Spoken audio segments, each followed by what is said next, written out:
ladies and gentlemen, boys and girls, people of all ages, welcome back to the AOA show. I'm your host, as always, Ian, along with my boys Isaiah. Yo. And Gavin. What's up? And today, as presented by this beautiful monitor that we put great use to, we have a guest today. And his name is Inspirational. Otherwise known as Shumuka, is the behind the scenes. But we're really excited to talk about Tower of God and everything that goes with that. Now, the reason we are talking with our newfound friend today is because he has way more fucking information on Tower of God, like a lot more knowledge on this series than we do. And, you know, we kind of hit it off through YouTube, which is really awesome. We were able to meet through YouTube. He has an amazing YouTube channel that goes through all sorts of Tower of God things, as well as some other things that you've now picked up. And feel free to let us know what those things are. Yeah, what are those things that are you doing? Yeah. What are you up to? So I mainly do 3 different Webtoon series. So the main one is Tower of God. I've picked up another series called Purple Hyacinth, which is a murder mystery, and then Rebirth, which is a time travel / zombie / mix sci-fi series. So those are the 3 main series that I talk about on my channel. Okay, and it's all Webtoon based, am I correct? All Webtoon based, yeah. Okay, gotcha. What gets you onto something like Webtoon? Like, what inspired you to go into the Webtoon route on your channel? So it was actually, the reason why I chose Webtoon is because I don't think it was talked a lot about, especially when I started the channel back in end of 2019. I mean, the anime wasn't announced for Tower of God, which, you know, caused a massive explosion for Webtoons. Just not really a lot of admiration for it, but at least hype around what Webtoons has to offer. So this was pre that era. Sure. No, that's awesome. You were on it before it was like mainstream, I guess. Exactly. You could say, you know what I mean? Because Tower of God, and I have to say, Tower of God has just, we've said it before, we'll say it again, but has A, introduced us to new friends, which is awesome, and B, has just expanded our community so much, and so many of the Tower of God fans are just incredibly loyal and passionate about this story, and it's really awesome to share that, you know, that love with them on it. But that's really cool that you're highlighting a subject, and even have been highlighting a subject that, you know, quite frankly, was not mainstream, you know, or wasn't getting that sort of attention before it was getting, you know, before now it's gotten that recognition that it honestly deserves, because, you know, we're all pretty on board with what's going on there. So we had a couple talking points today to go over, and being that Shumuka has gone over the Webtoon First, obviously, as stated, we have said many times our influence and opinions of this story have definitely been influenced, I would say, by the fact that we were anime first watchers. Correct. You know, not going through the whole rigmarole of it, but we were kind of like skeptical at first. We were like, okay, the first 2 episodes is like this, you know, a lot going on, but it's like, it's all right. And then when we hop back on it, it was just like, we loved it, right?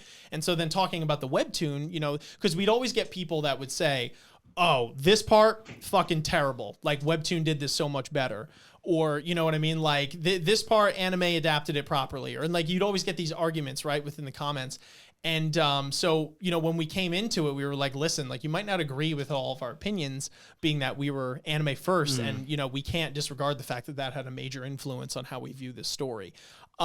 So being that you are literally the polar opposite in terms of what you've read first and read multiple times before it was animated, we wanted to first talk about the differences, you know what I mean, between coming from Webtoon to anime. Now, Shumuka, I'd actually like to defer the question to you first, being that I would wager that a lot of our audience from Tower of God as of late are Webtoon readers, right? Because they've been following us a lot on our Webtoon discussions. I could be wrong there, but I'm gonna make that educated guess here. So it's probably a refresher to get somebody who is, you know what I mean, has read the Webtoons first and that's now hopping on. Well versed in it compared to us. So answer me the question, Shumuka, how were your thoughts influenced being from a Webtoon reader to a watcher? So my main thought process going into the anime, the first thing was that we got leaks that it was only 13 episodes before the season was actually aired, and that put a lot of tension on the Webtoon community, because 78 chapters, which are sizable chapters in 13 episodes, stuff's got to get cut. Yeah. That's just how it is. Yeah. So I view the anime, and I still view the anime as a supplement to the Webtoon. Okay. Interesting.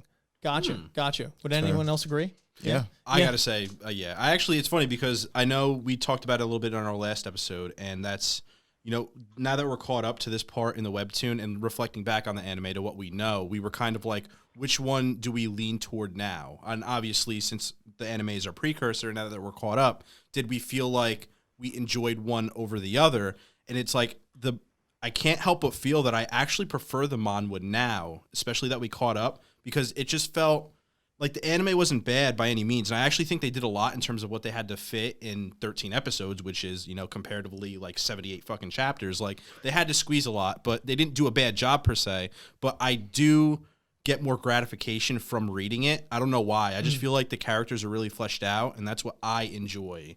Like when I read and watch stuff. So I have more an appreciation for the manhwa, and like, just, I know we're talking about moving forward with it. It's just so exciting because like it's just more stuff, you know? And then now we're going to get the other end of it, where when we follow the next season and then they adapt it into the anime, we're going to get the whole other side of the coin. And I'm sure our opinions are going to be like probably the opposite of what we said initially. So it's going to be interesting as we move forward for sure. Exactly. Yeah. Isaiah, do you have any thoughts? I mean, I'm pretty much agree. We watched the anime first, and I like the idea of watching the anime first and then going to the manhwa, like in that order, because I like the idea of like the anime giving you sort of like an appetizer for this story and for the show, and then for the story, and then it's like, oh, I really like these characters, but like now you have the manhwa, now you have like the source material to refer back to if you want to know more, or if you want that lore, that exposition. But I think the anime, because like the anime's announcement and like just the fact that Crunchyroll made it, like, you know, like we've said before, obviously did a lot for Tower of God in terms of popularity. So I think like, and that's the effect that anime has, right? So it's a cool thing that exists, because it gives this story and this world and characters and whatnot more light and more exposure. So you get that little taste of it, and then you're like, wow, that was really dope, but like, it sucks it's only 13 episodes. And it's like, well, actually there's 300 plus chapters that you can read about it, and you know what I mean? Then you have you know, more manhwa fans. So I think like the two do really, or can really work like as a team. I feel like you almost spoil yourself at first sometimes if you read the webtoon. You know, sometimes you don't have a choice because it's not animated, obviously, right? But it's like, it's almost like taking the biggest roller coaster and then going on one half the size in a sense. And it's like, and you know, you get things out of the anime that we don't want to look over here, right? You get that fucking fire soundtrack.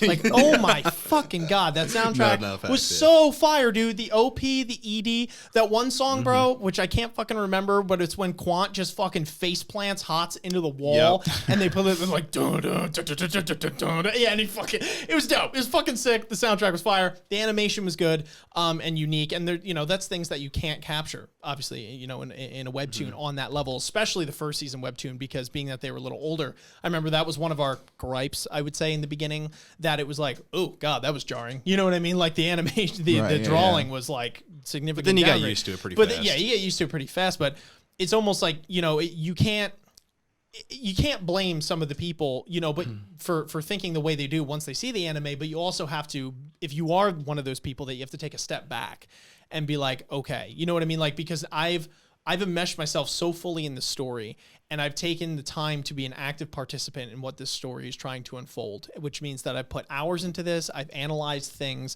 I've read. That's enough for some people, right? A lot of people out there don't even freaking read, right? So like, now watching the anime, it doesn't require, I would say, so much of an active participation as the webtoon in order to learn all this lore, all these backstories, and all these characters be fleshed out. But if you are already willing to put in that work, and then the anime cuts it, you know, I could see why some people would be a little, you know, hesitant to latch onto the anime. And I would argue that if you're willing to put the effort into read, it is more rewarding in that sense, because you are getting that more information. You know, you are getting a payout for putting more effort into it. Which I think is just as important in this scenario. No, that makes sense. So, you know, it's interesting. Would you say, when you say, now you say the anime was a supplement, or is a supplement to the webtoon? A supplement. Now, do you like it? You know what I mean? At the end of the day? That's a really tough question.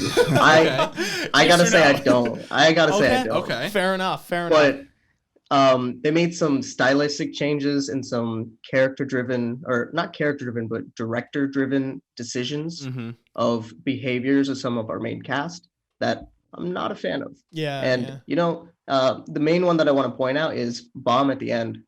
That ending scene where he's just like, "I'll climb." Like, that was so watered down and not Bomb's character in season 1. Yeah. As you guys continue to read in season 2 and hopefully season 3, you'll see, hopefully in retrospect, how out of character that is of Bomb in the anime itself. Okay, interesting. You know what's funny though is that I actually thought the anime, as compared to the webtoon, did that pretty well, if I'm not mistaken, right? Because like I think he doesn't give the whole speech at the end of the webtoon, right? He kind of just is like, "Fuck it, I'm climbing," right? Yeah. So interesting. In the webtoon itself, the speech is more about him in pain.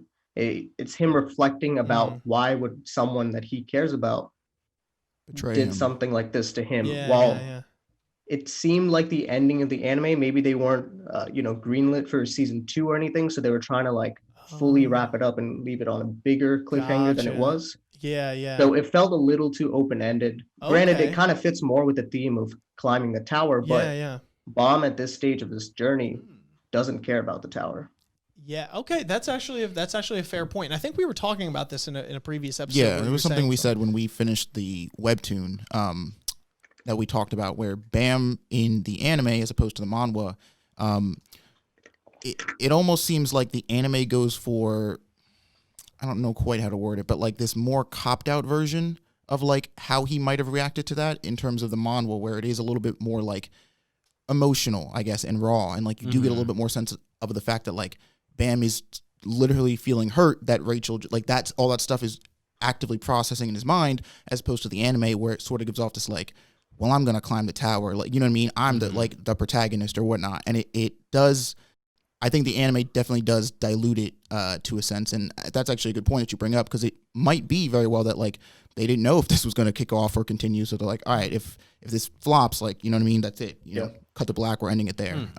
That's cool though. That's a good point. Yeah, that is. Because there's some other things that the anime chose to do stylistically, especially with Ghost, that when they were airing or when they were creating the script for it, or however the storyboard or something, stuff hasn't happened about centering around Ghost in the actual webtoon. So the way that they portrayed in the anime kind of conflicts with season 3 Definitely. stuff. Yeah. Oh, interesting. Okay. And like that was like when I watched that episode when Ghost like panics and disappears, I was dumbfounded. I was like, what is going on? Like it threw me into a complete loop because I had such a big established like lore of like, this is what Ghost is. This is what Rachel is. How are they linked like this? What is going on? Interesting. That's a good point. Yeah, and I would even argue to say that because you've read the webtoon in its entirety, made season 1 of the anime that much, you know, more unappealing, right? Because if you had just read season 1 of the webtoon and then read the, you know, and then read the anime, it might not, it would have, you know, you would have seen, or I'm sorry, and then watched the anime, you would have seen the stylistic differences, but you wouldn't have been able to see, I would say, the repercussions of those decisions like more fleshed out, right? Because now you're saying that this conflicts with things in season 3, right? And it's like, we're not there yet, so we don't know what those things are. Exactly. But I could, you know, like that's that, you know, it seems like they're going for a short term, you know, and I think, and then we'll like, you know, shoot first, ask questions later type thing, you know. And I'll try to keep it as like spoiler free as possible. But Thank you. There was another thing at the beginning of season 2 that the first episode of the anime just kind of skipped over lore wise, that has a significant impact on the story itself within that certain arc. That's as vague as I'll be. Yeah, okay. I guess you'll get to that point. Yeah. And then you'll let me know Sure. how it changes it. Yeah, fair enough. That's cool though. I think you provide a lot of interesting points, and it, you know, it stinks that obviously we haven't read all the way through, but that's part of the fun of this. But you know, of course, that leads us to not be able to, you know, ask so many questions. You know what I mean? Because you probably have so much more knowledge to share, you know, in so many different points.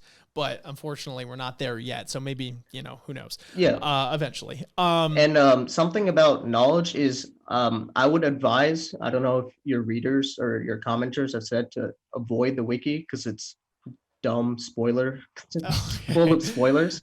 But one good thing about the wiki is that SIU, after every single chapter, puts a blog post attached to that chapter. Gotcha. Interesting. Okay.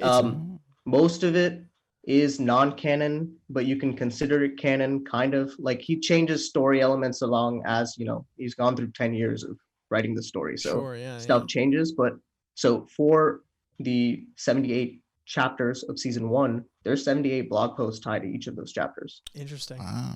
Interesting. Yeah, that's a lot of reading, but That's a lot of reading. Well, the blog posts are like maybe a paragraph, maybe like 50 words or something, but still, yeah. That's interesting. And kind of like I remember, I don't know why I think of this, but Game of Thrones. You remember when they would always do like the after thing, and the directors would go through the stylistic choices they made and stuff like that. That's what that reminds me of. Which I'm not going to lie, I know informed me of a lot when I watched those things. I thought they were very helpful, at times. So it would make at least sense. until the end. Yeah, we won't get into that disaster, but you get the point. There's another thing I wanted to tie this into here, and that would be some of the themes that we see throughout season 1, right? Because there's a lot of them. Some of the things we've listed here are the themes of betrayal, the themes of luck, the themes of dark versus light, things like that. So being that you've been through this, been through the ringer a couple of times now, you might have a little more insight than we do on, beyond a surface level in terms of what these things mean, right? Because we see plenty of betrayal throughout it. That's pretty abundantly clear. Like the tower almost incentivizes it in some way, shape, or form. Oh yeah. There's definitely a lot of things with dark and light in terms of Bam is literally born in dirt and darkness, right? And his name itself. And his name himself, and then Rachel's trying to see the stars, which are emitting light. And, things of luck too. They really, in the anime, I remember like they really, I really got this abundantly clear at first, it was like, especially since they had to cut stuff out, it really seemed like it was lucky at times, right? Like even more so in the webtoon, in my opinion, because they're just be like, well, Bam's hot, so we'll just let him go to the next stage, right? And stuff like that. I'm like, wow, he really is lucky. They weren't kidding, right? When they said it. But I think on the webtoon, it's more of like a, it's grounded. Yeah, it's more grounded, and it's like not so flippant, but it's like, you were born a certain way.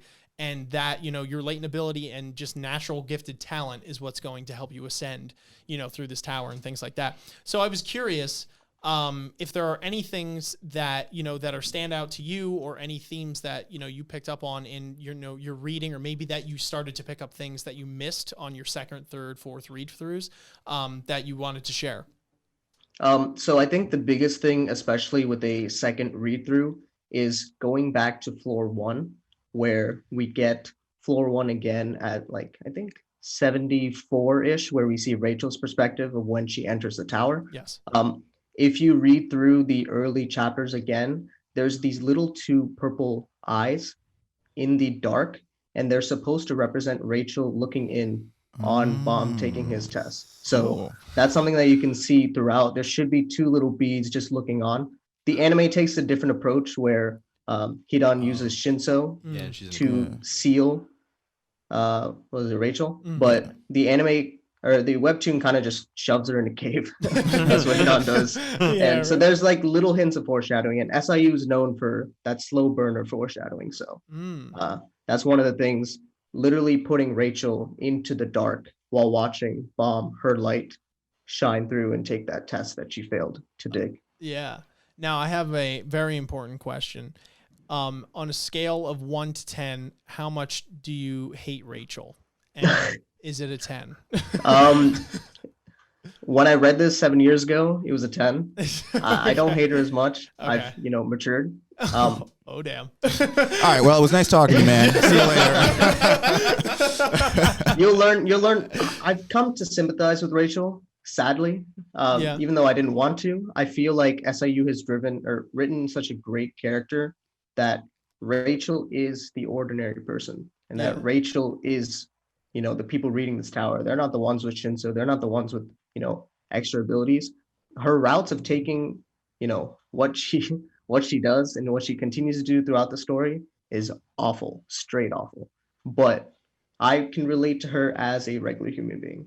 That's fair. Yeah, so that makes sense. My hatred for her is down to a 3 now. Wow. Drastic. It'll peak and ebb. as you go through the story. Yeah. It'll peak again. Oh god. It'll peak again. Yeah. Yeah, it was, Holy shit. it was pretty fucking She's high. despicable. Yeah, she's pretty awful. She's not pretty, good, folks. Yeah, All my yeah. homies hate Rachel. All my homies. Yo, I love that meme that I see all the time. Oh my god. That's funny though. When you were reading through it at first, being that this was years ago at this point, how surprised were you when you saw Rachel push Bam? I was not ready for it. Yeah. I was disgustingly not ready for it. Oh my lord. Because I binged, I think, I don't remember where I caught up, but she had 2 big moments of betrayal throughout my entire binging of like, I would like spend like days and nights just reading the story because I was so hooked. Man, I was not ready for Rachel. Yo, do you think that the anime? I mean, I think I already know the answer to your question, but I guess my question is more why. Do you think that the anime lived up? And this is hard, being that you're a Webtoon reader first. Mm-hmm. So this might be kind of a biased question coming in, but do you think that the anime did a good job at, that betrayal and kind of the lead up and everything like that? I think it did. I think the anime actually characterized Rachel way better than the Webtoon did in season 1. Okay. We got these hints of kind of hesitation from Rachel. We got hints of her being unsure. And especially when Bam in the anime had to talk to the second floor administrator, the turtle dude. What was it? Han Sung-yu basically had that speech for Rachel, which we didn't really get in the Webtoon. The speech was a little different in the Webtoon. The speech was between Han Sung-yu and Bam, but the anime took it more with Han Sung-yu talking directly to Rachel, saying, well, this is your last chance. To show how fickle she was, which I thought was really great. Interesting. And cool. She looked ugly crying. I loved it. I loved it. There was, but yeah, like episode 12, right? That was the push at the end of the episode. Yeah. I think it built up a lot of tension there. I thought it was phenomenal. I mean, I enjoyed the push, but also remember the studio had to knock that out the park because that is the big moment of season 1. So everything that the director was building up to with Rachel's development throughout the season of the anime was for that push. Yeah. And I guess that's such a big crux if they did fuck that up, dudes. Like their studio would have been burnt down. Like yeah, right. That would have been messed up. 100%. There's a moment in the anime that I know isn't in the Webtoon, and it actually like turned me on to Rachel prior to the betrayal, which is what I liked about it, because when it came, I was like that much more like, what the fuck? Which is a conversation she has with Bam, I believe it's after Ho's funeral, where she essentially just breaks down and she's like, it's all right, you can like abandon me, you can leave me, like I'm not worthy. And it's like, after that scene, I was on board. I'm like, all right, we got to take Rachel to the top of the tower. Let's do this. And so like that episode ends and you're like, what the fuck, girl? I was with you. We were gonna go to the top of the tower. Like, you had your chance. Oh man, cool. I know, just straight villainy. I actually do like how they did that in the anime as compared. Like, I like that scene in particular. I thought that was a good one. And it definitely made that betrayal sting that much more, because like no foe is more hated than a former friend, type thing. So it's like if you can get on board with what their mission is, and it's like you sympathize with them, and then they do some scummy stuff like that, it's like, oh man, because like if you could see it coming, that's one thing, right? Yeah. But if it's like totally blindsides you, like that's a betrayal, right? And like that's something that they did it well, and that is one thing I have to applaud the anime for, because when we saw it, we were floored. We were like, what the hell, man? Like, we got to talk about this. So it was pretty nuts. I gotta ask, okay, so say this if you can. In the most non-spoiler fashion possible, if possible, and if not, you don't have to answer it. Does Rak get the fucking recognition that he deserves? Oh my God. Because I can't get off this, bro. Every fucking fanboy, I love dude. Rak Not as really. a character. Fuck! Kind of, but not really. Oh my God, that's so depressing, dude. It's so depressing. Dude, after every fucking episode God. recording, whenever we're together, it's when is Rak gonna give a buy? We're like, Ian, Just Isaiah you basically said he know. wants to suck Khun's dick. Yeah. And you're fucking mad at me. Alright. And you're mad at me. Alright. To be fair, it's Khun we're talking to about. be fair, thank you, fucking Gavin. All 4 of us have seen what Khun looks like with his hair down and up. That's all I'm saying. Rak is like a fucking crocodile. Get out of here. Listen, man. Teach their own is all I'm saying. Damn. Well, at least now I can kind of shut up about it because I know. But I'm very depressed about that, I'd like to say. Because I'm like, damn, dude. I love this character and I'd love to see him cut loose. But I feel like it's just, there's clearly going to be some sort of time skip in One of the things, so. sad parts with Rak, I call him Rak, You're but I good. also used to call Bam Bomb, but I kind of morphed. It kind of goes back and forth. We You're call good. rice ball, fucking whatever. Yeah, We don't even use names. So Isaiah always cracked me up what you said. Yeah, we call him Rice Ball. Who else? Sleepy. And then when we were calling him Quant, Gavin called him Quaint once, and then Isaiah called him Quants. yeah, we don't plural. do So names. we're shot. pickles. So don't worry. Pronounce it how you will. Tomato, tomato. But anyway, you were saying. So SIU has a tough time drawing Rak in his full form. Mm-hmm. So that's why he's in his small form. And when he's in the small form, he's pretty nerfed. He's just comedic. He's just comedy. That's all. Yeah. And I think the anime pushed that comedy a little too far. You think so? I do. Interesting. I felt that the screen shaking when Rak is throwing a tantrum, and when Rak was like, I think it was the scene that kind of pissed me off was when they first came into the little testing area, the Evan Kills mothership, right before Leoro introduces himself, and Bomb talks about, oh, is that the sky? And Rak just obnoxiously just starts laughing and making fun of Bomb. Oh yeah. And I thought that was messed up. But I also had the context of how important that speech was to Bomb. And fair. Rak's reaction in the webtoon was different. Okay, so in the yeah, webtoon, Rak kind of snickered, but then he gave a little glance at Bomb. Because that's a good point. What that speech meant to Bomb was, he wanted this to be the real sky so that if Rachel saw these stars, she would finish their mission. They can go back to the cave. They can live happily ever after. But Rak and Khun saying, oh, like, no, sky, what are you talking about? This is all Shinso. Like, that's crazy. Yeah. Bomb was kind of devastated because I was like, all right, I got to keep climbing to find Rachel. Yeah. Interesting. That's an interesting play on it. Yeah, because especially, obviously not reading the Webtoon first, we don't understand how important that is. It's like, it was moving so fast paced too that it's like hard to connect the dots sometimes. So I think the best thing about Webtoons and just manga in general is you can set the pace as a reader, right? You can read as fast as you want. You can read as slow as you want. Sure. You can go back and like. Yeah, and granted, SIU kind of was a little wordy in season 1, and that's a lot of people's gripe when they're reading the Webtoon, which they actually enjoyed in the anime, that they cut out half the stuff, was because there was too much talking points in the Webtoon.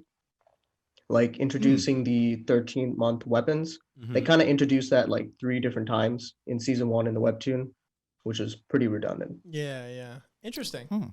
Okay, that's pretty cool. Because I know we had a few commenters that actually didn't like the fact that they took out a lot of the, I guess, like character monologuing and like maybe that's not so much, I guess, like the like redundant exposition dumps, but like we would get comments like I remember back around like the A/B test, we had people commenting where they were like, oh, they left out like Enderosi has a speech here, or like Khun says or sort of like goes into exposition or background about this thing that they took out, and there were things that I guess sort of fleshed out those characters more or fleshed out their thought process in whatever moment like it was. So that's interesting that like there were people, because I guess us being in this bubble like that, in my mind it was like people really did like that, but like it's interesting to hear that like some people actually preferred the anime because it was like just sort of keep going, Yeah.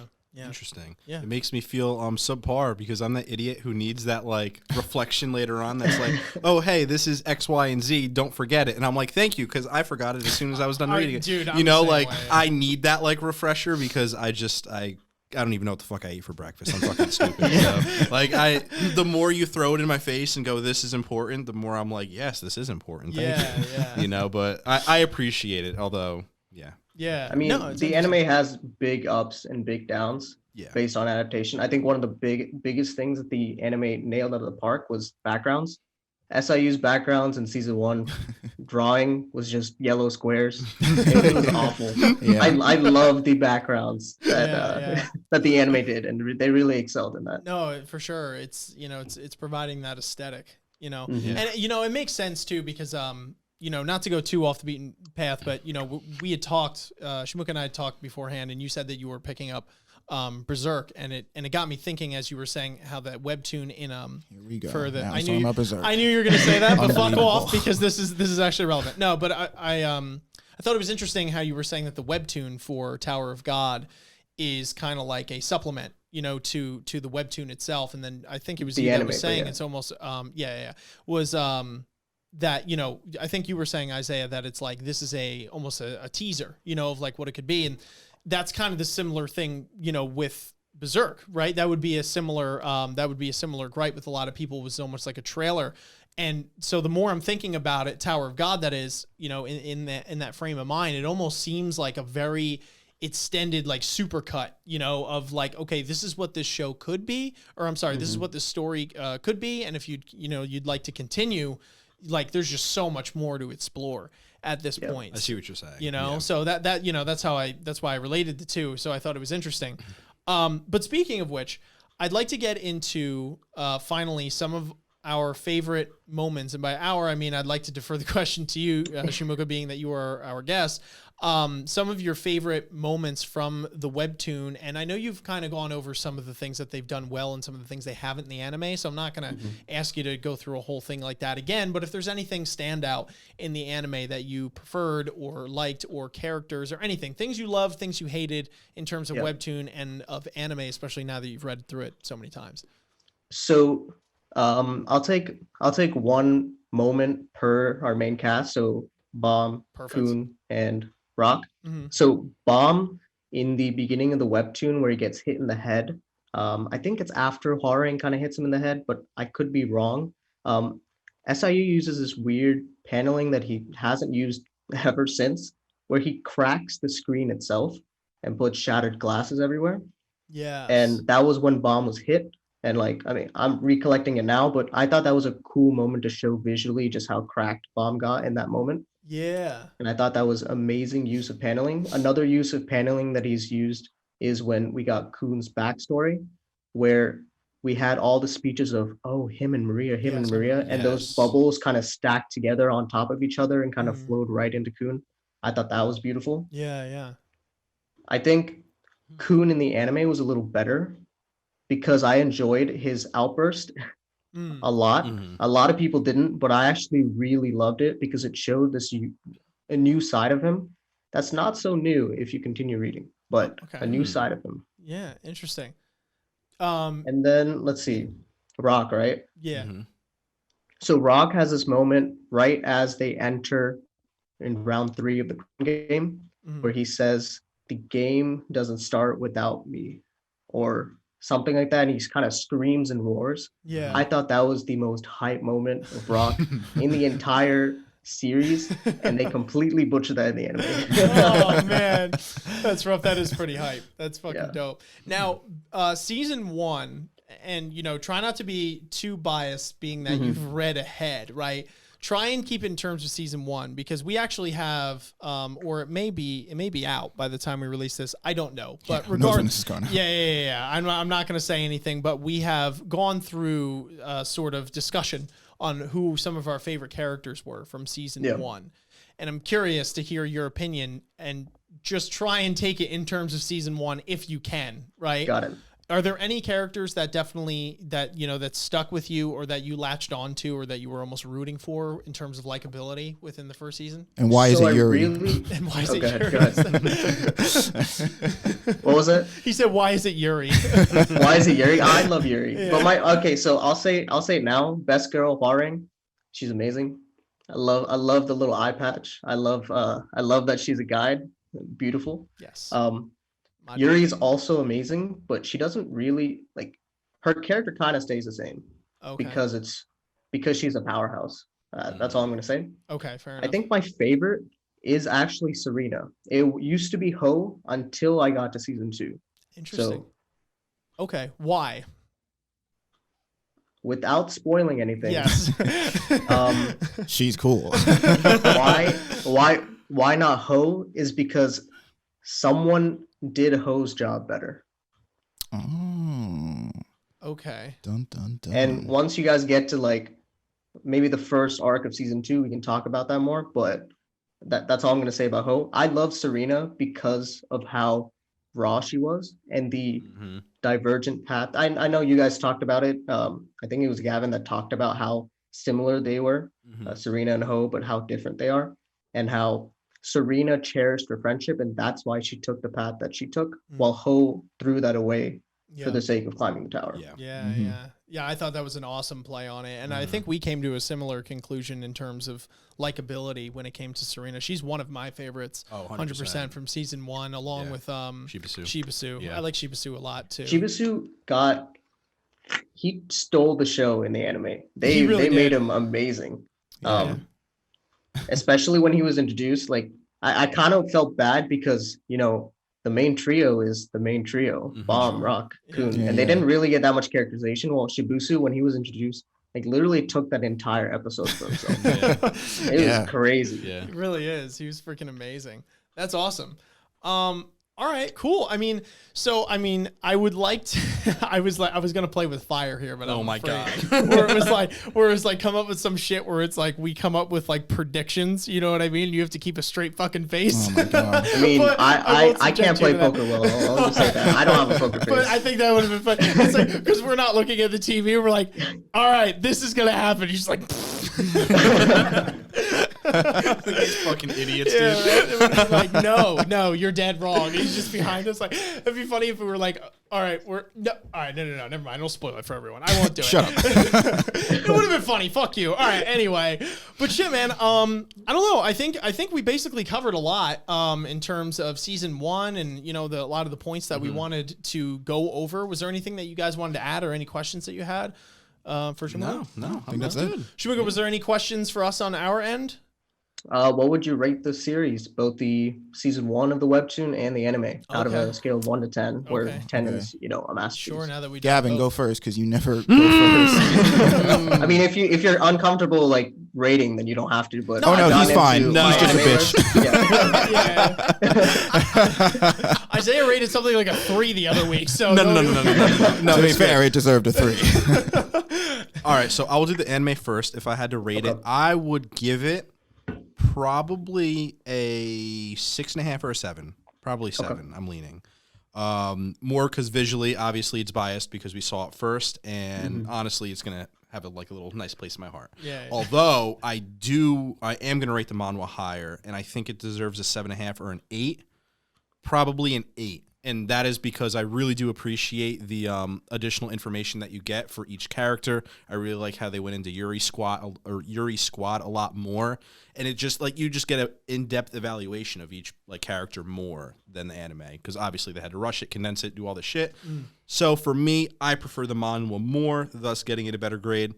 8 and 7 respectively. Call it a day. Okay. Yeah, Fair that's enough. for me. Anything, Isaiah?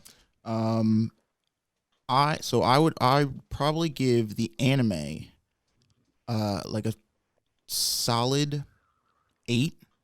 Wow. 8 out of 10. High. Just because I think I guess I'm a little biased because I watched the anime first. So again, even reading the manhwa, it's like I couldn't help but think back to the anime because that was my whole frame of reference. But I think, again, sort of harkening back to what I was saying at the beginning of this, it's such a nice way to latch people on to Tower of God. As great as I do think the manhwa is, I feel like this is a better way to give people the exposure to it and give people that taste of it. And then it's if you watch the anime and you're like, all right, that was dope, but it sucks it was only 13 episodes. It's then you can refer to the manhwa, you have that, but I don't know how well the manhwa would be able to sell itself just on its own merit. 1, just because of the length of it, and 2, because of the way that it's structured. The manhwa knows that it can take its time, and it knows that it can go into any number of characters as much as it wants. But the anime has I guess the weird the blessing and the curse of being all right, from episode 1 to episode 13, I'm gonna tell you basically what happens in season 1 of Tower of God, and that's, you know what I mean. It gives you that oh, all right, I want to know more. Yeah. I would probably give the manhwa. I don't know. I would say like. I would say a 7.5. Okay. You Which can is give it lower if you want. It sounds like you want to give it lower. That's okay. Because my thing is with season. If we're talking about just season 1, just season 1. Yeah, I think I would rate it lower than the anime. But I have a feeling that like once we get past season 1 in the manhwa, it'll probably like definitely go higher. That's okay. You can look back on this and say, well, season 1 was this, but season 2 was this. So I mean, just give me your season 1, probably lower, right? That's okay. Fair enough. It gets a 3. Yeah. Oh my god! No, I'm kidding. Ballsy. I'm kidding. I'd give it like a 7. Yeah. Okay. No, that's fair. Yeah, I think I would have to. It's really hard for me. I think I would have to rate them both at the end of the day. I think I would have to rate them both a 7.5. I'm going to give them both a 7.5. And I think they both deserve that spot for very different reasons, right? So it's like, if you told me, okay, base this off of X criteria, then we would have a difference, right? But if I'm just going off of raw likability, how much this show or story pulled me in and made me feel like a part of it, and how much more likely I was to recommend it, watch it, or read it, I think that it's virtually a tie, because I think after reading the webtoon now, and I'm going to mirror some of the things that Isaiah said, being that because we watched the anime first, it is virtually impossible to not have that as a frame of reference. So it's really hard sometimes, you know what I mean, when going through. It's almost like we're comparing to, did this live up to the anime, even though it's so much older, instead of the flip for most people, did this compare to the webtoon, right? So for me, I think that the anime, and this anime in particular, adds an aesthetic that just couldn't be matched, right? I just think that between the soundtrack, the interesting style of animation, and just the way it flowed, and some of the shots and scenes, like aesthetically, it was something that pulled me in. Literally, I remember saying to you guys when we had first reviewed the 2 episodes that this animation style and soundtrack really caught my attention. And I think that's worth noting, right? Because like Isaiah was saying, where it's like, okay, how much of a good or bad job does this do on selling you on it? And I have to be honest, if I read the webtoon just straight up, right? Because we didn't know what the hell, like, we were like, new show, it's getting some hype, like, let's watch it, right? That was all the influence we had. But if you had handed me that, and especially in terms of our show, if you had handed me that webtoon and be like, yo, read this, you should talk about it on your show, I'm not going to lie, as much as I liked it, I don't know if I would have had, I don't even know the right word, like if I would have had the gusto to be like, yo, I think this is worth going all the way. Yeah. It was because of the anime that I was like, dude, I really think that this is something, like, people are fucking with it, and I think the webtoon now is worth it, where I don't think I would have had that flipped on the reverse. And I feel a lot of that, again, has to do, I have a biased opinion, not only because I watched it first, but because of how it's impacted this show in particular. And it's ironic because our webtoon discussions get more traction now than our anime episodes did. So that might seem silly to say, but I don't think we would have gotten where we are today if it wasn't for the anime. We wouldn't itself. have done webtoon discussions had we not watched the anime. Exactly. And the anime just did a really good job of selling me on this story and seeing how loyal people were and how pissed or happy they were if the anime did things correctly in their eyes or incorrectly in their eyes. And like, that's why I have to rate it very high, because it did a very good job. Now, I'd rate the webtoon the same though, right? But I think it's for very different reasons. And not for the reasons that I just described, again, where it was like, I thought it was very good, but I don't know if it was like on that, utmost level. I think it's a very well put together story so far. I think that the themes in it are very interesting. I think that the character development is really awesome. And I love how, especially, this story gives you the ability to go back multiple times and read it and learn something new every time. It requires a very active participation, but if you take the time to do that, the rewards are endless, right? From this story. Just, it has like this re-upped value every single time you go through it. And it provides for so many amazing conversations that we have amongst ourselves and with people that are in love with the story as much as we've become in love with it, right? So like, I feel like that's something that can't necessarily be captured as well as we've stated in the anime, or just in a lot of stories in general, or manga or webtoons. And I think that I've read a couple, manga / webtoons, or, now at this point, not a crazy amount. It's not like our whole channel's based on that, but I think I have enough under my belt to kind of understand what I prefer and what I don't prefer. And I do genuinely like this story, you know, and it's something that I think even if we weren't talking about it, I might not do it as fast because I wouldn't put myself on a clock, but that I would find the time at some point in life, you know what I mean, to kind of like go through this, because I'm like, I think this is interesting enough to keep it going. And I think that can't be discounted because it's been so influential and important to so many people and, you know, so many passionate fans around the world for it now. But that's my that's my final thoughts. Now we need to know your rating. Yeah. Oh, A 5. 5 for the anime. Okay. So I'll give you my reasoning. So 5 is the highest I'll go because of the sound design with the OSTs by Kevin Penkin, who's amazing. I actually checked out Made in Abyss because of his work in Tower of God, which has become a 10 out of 10 series for me that I look forward to every month. The character design by Tinina Miho, who posts a lot of her or his, I don't know if it's male or female, on Twitter, and those character designs kept me going each week. But for me, openings and endings, not the song, but the literal first episode and the last episode mean a lot within a manga or within a webtoon or within anime.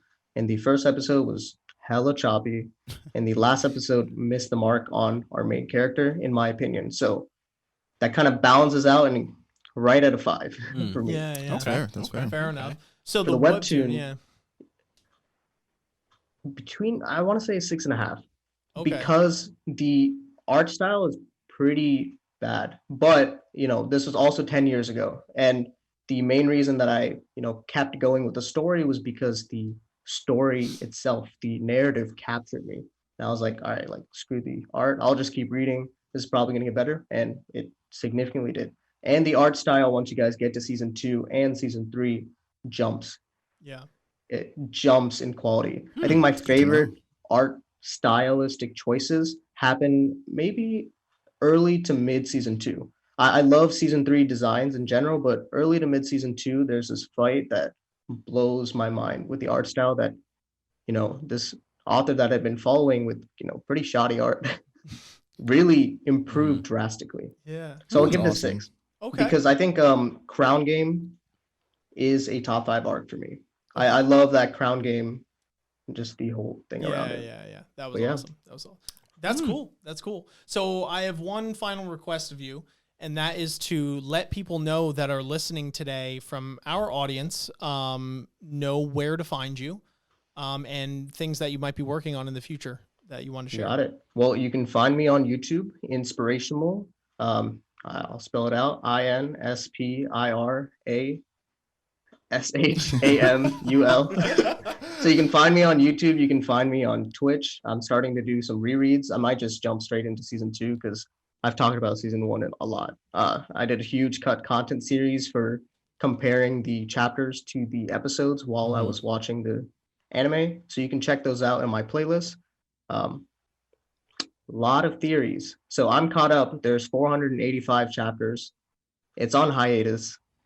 I have a lot of backlog because I started chapter reviews 25 chapters before the hiatus happened when I started. So I have a lot of theories that I want to talk about that should go up once I finish this reread. So look out for it. If you want to sub, you know, you don't have to, but You should. if you want to, yeah. Yeah, that's awesome. That's really cool. So is. Inspirational, guys, make sure that you are checking him out on his YouTube channel. He's done Yes. a lot of work for the Tower of God community and the Webtoon community as a whole. So you definitely want to support creators out there that are trying their best to have a profound impact and influence on the people that love these stories as much as we do. So definitely check him out. But man, until next time, thank you so much for watching. Make sure you guys are liking, subscribing, hitting the notification bell on our end as well, showing love to all the creators out there. Hit us up on your social media platforms. And if you're listening to audio only versions, make sure you are following us on there as well. Also hit us up on Patreon. That's patreon.com/AOA show. Or as always, all these links are in the description down below. But again, Shimuka, thank you so much for hopping on, man. Yes. Thank you for having me. Absolutely. We'll be in touch. All right. For sure. Till next time, guys. Peace. Peace. Peace.